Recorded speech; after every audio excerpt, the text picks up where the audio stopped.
Demoivres's theorem is a way of used for raising powers. It's used for raising complex numbers. Complex numbers to a power. To a power. So, for example, we're going to learn how to do 1 plus root of 3i raised to the 12th power. So probably the last thing you want to do if you have a complex number like that, that's a 1, not a 4, okay, is the last thing you want to do is go 1 plus root of 3i times 1 plus root of 3i times 1 plus root of 3i, because that's a pain in the neck, right? And so you could use Demoivres's theorem, which says that if z is a complex number,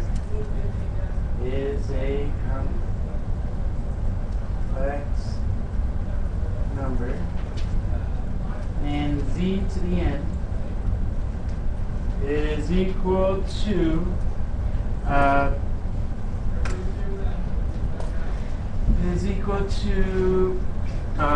the r like this, r cosine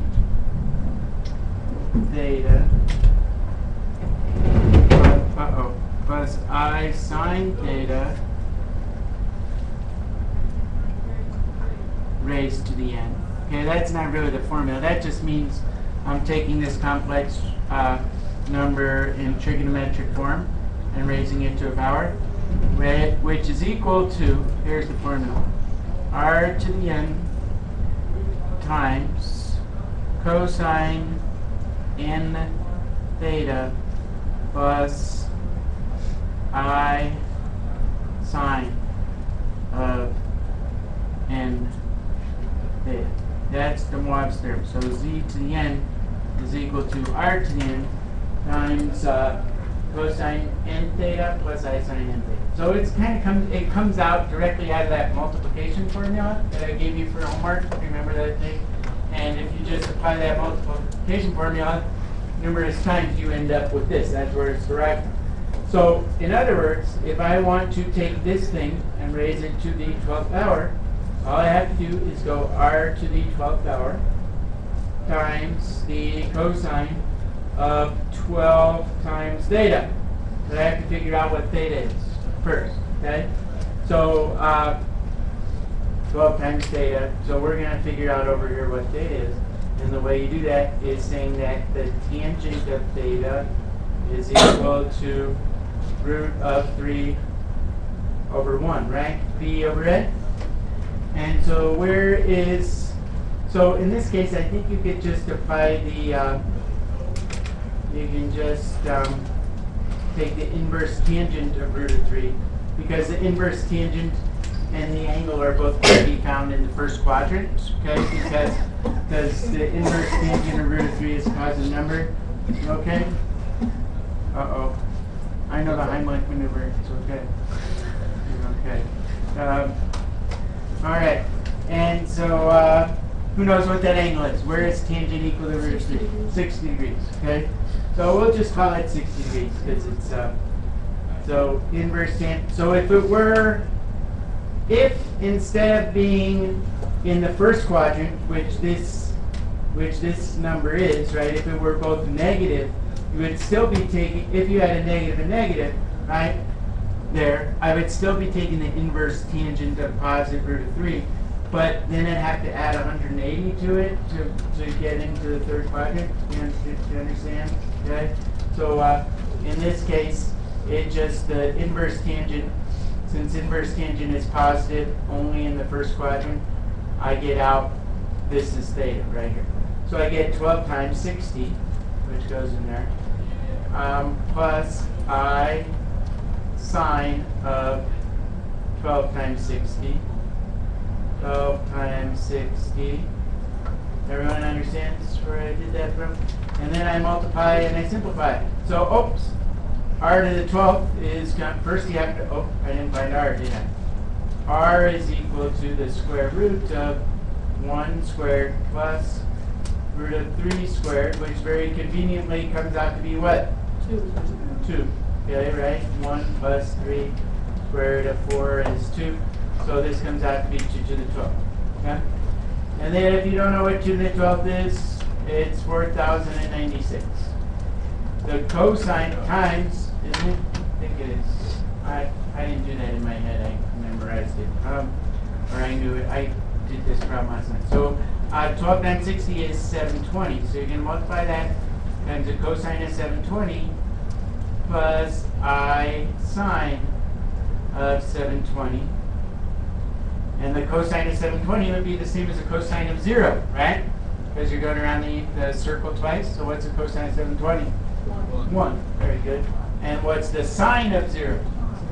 0. So I just end up with 4,096 times 1, which is just 4,096.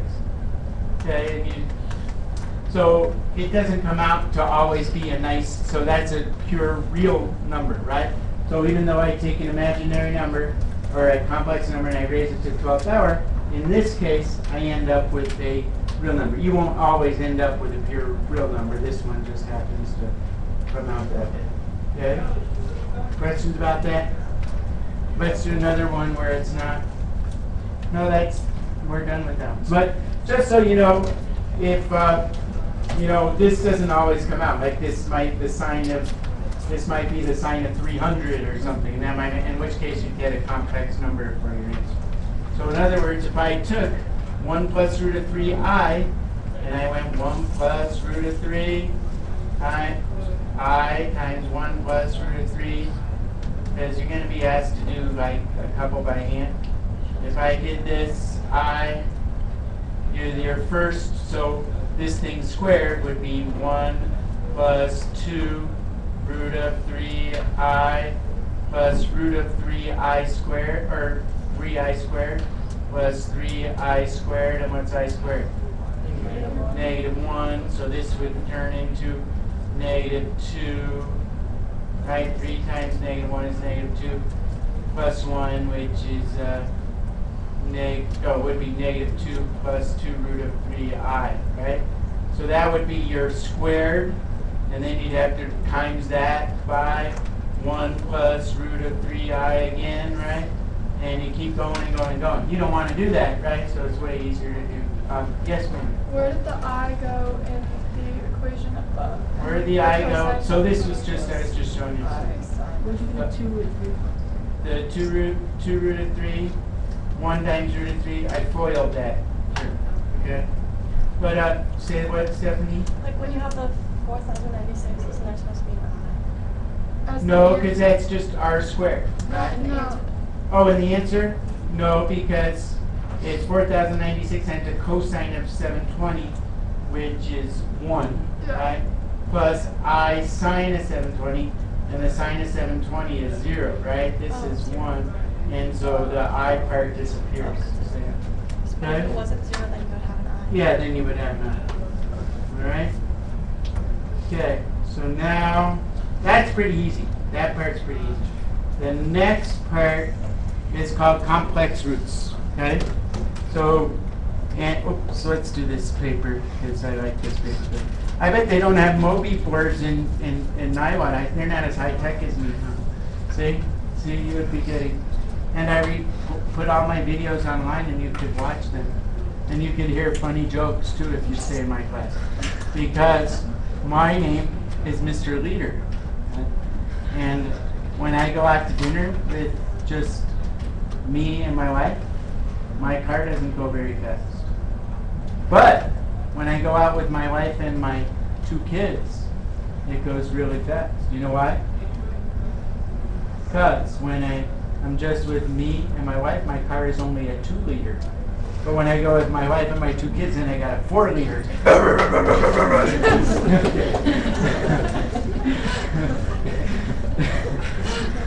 Okay. I don't tell math jokes, I just tell stupid jokes. Mr. Beamer has real math jokes. Okay. Anyway, complex roots.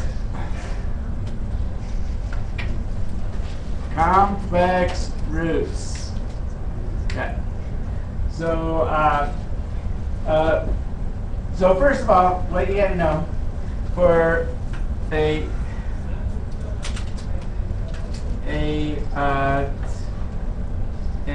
imaginary number or a complex number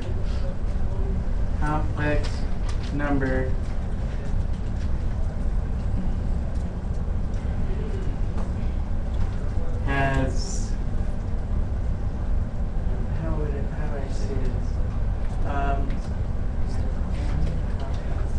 Has n complex nth roots. Okay. In other words, okay, even if you did something like, what's the cube root of 27? You would just say that's 3, right? But there's actually two. If you want to take the cube root of that, and if you treat this as a complex number, the cube root as 27 plus 0i, there are actually two other complex roots inside of that cube root of 27, which we haven't really talked about in the past because we weren't really talking about imaginary numbers and complex roots. So if you have a complex number, and all real numbers are complex numbers, this is just the real root, but there's also two complex roots hidden in there. And you can take any complex number, like 2 minus 3i, and if you want to find the fourth root, so if you want to take the fourth root of that, you're going to have 4 complex roots. If you want the fifth root, you're going to have 5 complex roots, and so on. Okay? So when you're looking for these things, you're going to be looking for the number of roots of the what do you call that? The nth, the degree that you're taking it. You understand what I mean? Okay, kind of hard to say more. So in any case, the formula is, it looks really, really ugly. Okay, and but I'm going to give you kind of a complex. I'm going to give you an easier way to think about the formula. Number, I don't know what. That's a and what the heck? Let's go back and let's see if I can get what I wrote up there. There. Okay, we'll just continue. Okay. So in any case, complex roots, there ain't complex roots. So here is the formula. If z, and you have to have this in trigonometric form to make it work. If z equals r times cosine theta cos theta plus I sine theta, the z, the nth complex roots of this. So if I want to do z, the nth roots of z, that's equal to the nth root of r times cosine of theta plus 2 pi k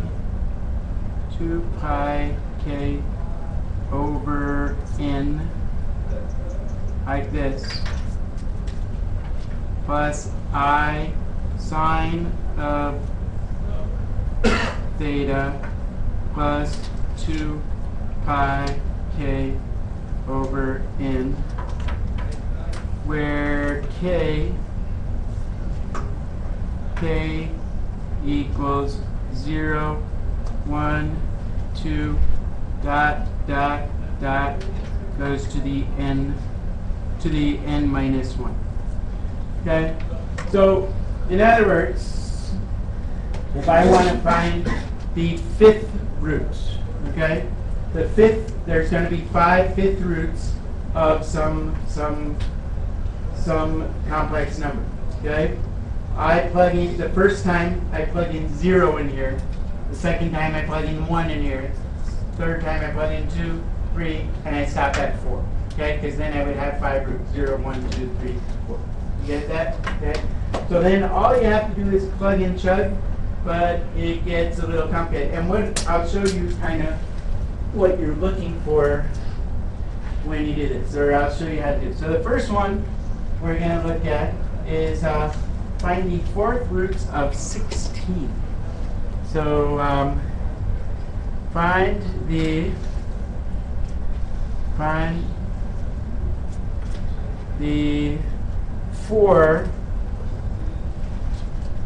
fourth roots. How do you spell fourth? Same way? Fourth, like that? Is that right? Or is it? Yeah. Fourth roots sound like come forward. Fourth roots of 16. So like I told you in the last problem, right? Even though 16, there's only one fourth real root, which is what? 2, right? Because 2 times 2 times 2 times 2 gives you 16. There's 4 complex fourth roots, okay? And so the way you find them is, I'm going to go down here, okay? Because I want to look at the formula. So find the fourth root. So the way you're going to find them, first you're going to start with all of the roots. So we'll call it Z,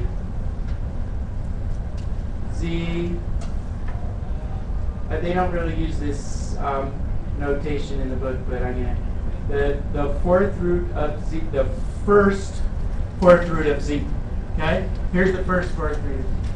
It's going to be the fourth root of 16. What's the fourth root of 16? Oh, I'm not done yet. First, I have to write this in trigonometric form. So Z equals 16 times the cosine of something plus I sine of something. What's that something? If I'm over here at 16, 0, right? So do you guys understand where the 0 comes from? Because if I'm in the complex plane, then the theta is 0. But that doesn't mean that everything's just going to turn to 0 and go away. Okay, so you have to be kind of careful. So the first thing I'm going to do is I'm going to take the fourth root of 16, which goes in front, and that will always go in front. So what's the fourth root of 16? 2. That goes in front. Cosine of theta, which is 0, plus 2 pi times 0 divided by 4. Okay? Whoops, I should have another parentheses over here. Plus I sine of 0 plus 2 pi times 0 divided by 4. And then all I have to do is go like this. 2 cosine of, what's 0 divided by 4? 2 cosine of 0. And then plus, oh, it's not 0. Cosine of 0 plus I sine of 0, which is, did I do that right? I think I did that right. Which is, what's the cosine of 0? 1. So I'm going to get 2 times 1, which is just 2. Okay? So my first complex root is right over here, and it is 2. Yes? No? Maybe? Of 16. Now the next one is not going to be as nice and neat as that. So the next one, and I'm going to show you a shortcut to do that. You're still going to, so the fourth root of Z, the second fourth root of Z, okay, is going to be, it still starts with 2, okay? Cosine of, I'm going to give you an easier method to do this, because the formula can be a little confusing, but it's just 0 plus 2 pi times 1, okay, over 4 plus I sine of 0 plus 2 pi times 1 over 4, which comes out to be 2 times the cosine. This is 2 pi divided by 4, which is the same as what? Pi over 2, right? Plus I sine of pi over 2, okay, which is equal to cosine of pi over 2, 0. Sine of pi over 2, 1. Okay? So that's going to be just plain old I, right? Because the sine, you guys get that? Okay? This is 1, right? I times 1, because the sine of pi over 2 is 1. And so I just get plain old 2I for my second root. Okay? Which is where? On this axis, if I were sketching it. Straight up 2 units, right? Okay? Notice that this and this have the same modulus. Okay? Where do you think the third root's going to fall? It's going to, so that's exactly right. So these are equally spaced apart. Okay? So if you get, like, the shortcut is to realize how much is each one theta changing by. So in this case, each theta is changing by what? 90 degrees, right? And so really, all you have to do, if you want the fourth root, you start with the 0th root, or the first root, and then you add 90 to that one each time. And the modulus is always going to be the same. See? Okay? So I'm telling you that my next one is going to be here at -2. Where do you think the fourth one's going to be? Here, where this is -2i. And I want to take you through, yes, sir? If you had like a cubed root, would you add 120 degrees? Exactly, yeah. If you have a cube root, you add 120 degrees. If you have a fifth root, you add, how much is that? 1/5 of 360, what's that? 72? 72. You'd add 72 degrees each time, and so on. Okay, we'll do one of those. Okay, so just to show you, I'm not going to do the last one, but I'll at least do the third root. Okay, so this one is z, the fourth root of z sub 3, which is equal to 2 times the cosine of 0 plus 2 pi times 2, right? The cosine of 0 plus 2 pi times 2 divided by 4, okay, plus I sine of 0 plus 2 pi times 2. So this number is just going up by 1 each time in every case, divided by 4, okay, which is equal to 2 cosine, that's 4 pi over 4, which is what? Pi, right? Plus I sine pi. I sine, do I have too many? Nope, I forgot to close it. Plus I sine of pi. Okay, which comes out to be, cosine of pi is -1, right? 2 times -1 plus sine of pi, 0, plus I times 0, which gives me, just like I predicted, -2. See? Okay? And then the last one is, I won't do the last one, you could probably figure that out, right? Okay? So, and the other thing, kind of geometrically, what this represents, okay, if this is your my original vector is or not vector, my original thing is has a modulus of 16, which is way out here. If I were to take this and if I multiply this times this times this times this, I get out this, okay? And those are points usually on a circle that with a modulus of 2, right?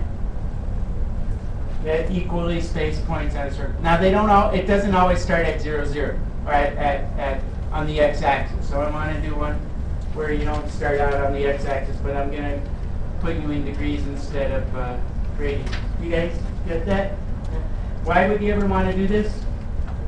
Because sometimes there's equations where you need to find the nth root of a complex number, okay?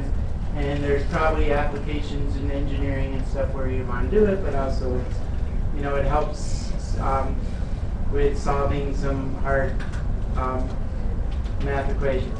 All right, so let's just do one more and find find the complex third roots. Find the complex third roots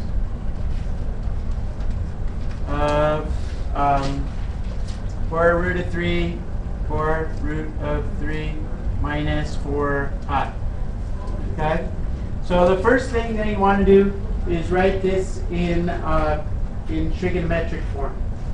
So first of all, you want to find r, okay? And so r is equal to the square root of 4 root of 3 squared minus 4, or plus, sorry, plus negative 4 squared, which is equal to a very nice and convenient. Now these don't always come out nice and neat like this one does. 16 times 3, right, is what? Hello. 48 times plus 16 gives you a nice convenient 64. So this comes out to be 8. Okay? So that's r. Got it? Now I got to find theta. All right? So first you have to write this in our theta form. Okay? So theta is, first we know that tangent of theta is equal to negative 4 over 4 root 3 over 4 root of 3, which is equal to negative 1 over root of 3. And I'm going to rationalize that denominator, so maybe it will look more familiar to some of you. Negative root of 3 over root of 3. So I get negative root of 3 over 3. Does anyone remember where tangent is negative root of 3 over 3? At 3, very good. At 330 degrees, because you're in the fourth quadrant, right? If you took the inverse tangent, you would get negative 30 degrees, but you wanted theta to be a positive, right? Positive rotation from the x-axis. So theta is equal to 330 degrees. So this is kind of a long process. Yeah? 330 degrees. And now I'm going to rewrite my angle, or my number, as z equals r, which is 8, times the cosine of 330 plus I sine of 330. So I'm not done because I want to have the cube roots. So I want the first cube roots of z. Okay? So what goes in front? Cube root of 8. What's the cube root of 8? 2. You get the cube root of 8, which is 2, right? So you get cube root of 8 times the, all you do for the first time, you just divide this by 3, okay? Because you have 3 roots, and you're adding 0 pi to it each time. Do you understand that? I'm not going to do the formula. So the first time you're just adding 0 to it, okay? And so you're taking 330 that 2 pi times, or 360 in this case, times 0 divided by 4, right? So this first angle is just going to be 330 divided by 3. Cosine of 330 divided by 3, right? Plus I sine, if you like using the formula better, I kind of like it like this, 330 divided by 3. And then you just simplify that, okay? Which comes out to be 2 cosine 110 plus I sine of 110. And I did that on my calculator, and I get out that I didn't really do it on the calculator. I looked at the cheater book, the teacher's edition, and I get negative 0.684, because you really want to write these in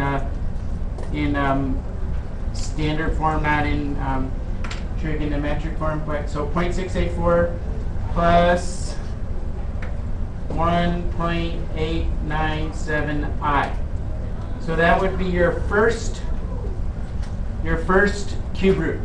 Okay? So to find the second cube root, how much do I add to this 110? Just add to it. I add not 110, I have 120. How do you get 120? 360 divided by Right, you just take 360 degrees and you divide by how many roots you want. Okay, so the first one, you just take that first number, you add the theta, and you divide it by however many roots you are. For the next one and the one after that, you just add 1/3 of 360 to it. Okay, that's what the formula says, and it's kind of easier to think about that way. Okay, so my next root is just gonna, whoops, I should add parentheses around here. So but it does come out to be that. So my next root is just going to be 2 times, so the second root is just going to be 2 times the cosine of 110 plus 120, okay, which is 1/3 of 360 degrees, plus I sine of 110 plus 120. And I know you could do that, but so that's equal to 2 times the cosine of 230, right? 230 degrees, plus I sine of 230 degrees, 230 degrees. And if you do that on your calculator, it's not exactly equal to, it should have approximately equal to. That one comes out to be negative 1.28, negative 1.28 something, 286,